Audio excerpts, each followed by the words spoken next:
ഇതിന വിശുദ്ധർ ജൂൺ 6 വിശുദ്ധ നോർബർട്ട്. ഒരു പുരോഹിതനായിരുന്നുവെങ്കിലും നോർബർട്ട് ലൗകിക ജീവിതത്തിന് ഏറെ പ്രാധാന്യം നൽകുന്ന വ്യക്തിയായിരുന്നു. 1115 നോർബർട്ടിൻ്റെ ജീവിതത്തിൽ പെട്ടെന്നുള്ള മാറ്റമുണ്ടായത്.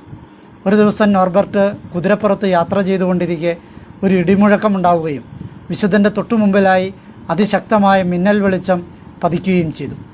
ഭയന്നുപോയ കുതിര വിശുദ്ധനെ ദൂരേക്ക് കടഞ്ഞെറിഞ്ഞു. ഇതിനിടെ താൻ നയിച്ചു വരുന്ന ലൗകികമായ ജീവിത രീതികളെ പ്രതി തന്നെ ശാസിക്കുന്നതായ ഒരു ശബ്ദവും വിശുദ്ധൻ കേട്ടു.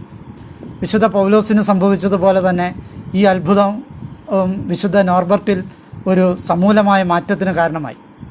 തൻ്റെ സമ്പത്തും ഭൂമിയും വരുമാനവും ഉപേക്ഷിച്ച് ത്യാഗത്തിൻ്റേതായ ഒരു ജീവിതം നയിക്കുവാൻ വിശുദ്ധൻ തീരുമാനിക്കുകയും സുവിശേഷ പ്രഘോഷണത്തിനായി തൻ്റെ ജീവിതം ഒഴിഞ്ഞുവെക്കുകയും ചെയ്തു.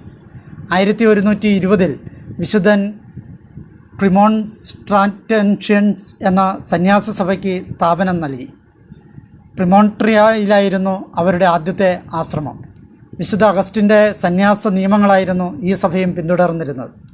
1126 ഹൊണോറിയോസ് രണ്ടാമൻ മാർപ്പാപ്പ ഈ പുതിയ സന്യാസ സഭയ്ക്ക് അംഗീകാരം നൽകിയത്.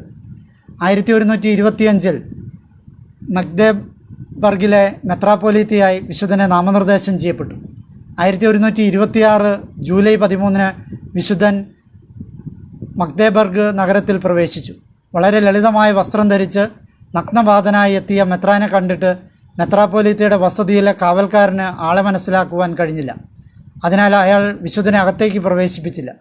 പിന്നീട് കാവൽക്കാരൻ ഇതിനെപ്രതി വിശുദ്ധനോട് ക്ഷമ ചോദിച്ചപ്പോൾ വിശുദ്ധൻ്റെ മറുപടി ഇപ്രകാരമായിരുന്നു: എന്നെ നിർബന്ധപൂർവ്വം ഇവിടേക്ക് പറഞ്ഞയച്ചവരേക്കാൾ കൂടുതലായി നീ എന്നെ മനസ്സിലാക്കുകയും വ്യക്തമായി എന്നെ കാണുകയും ചെയ്തിരിക്കുന്നു.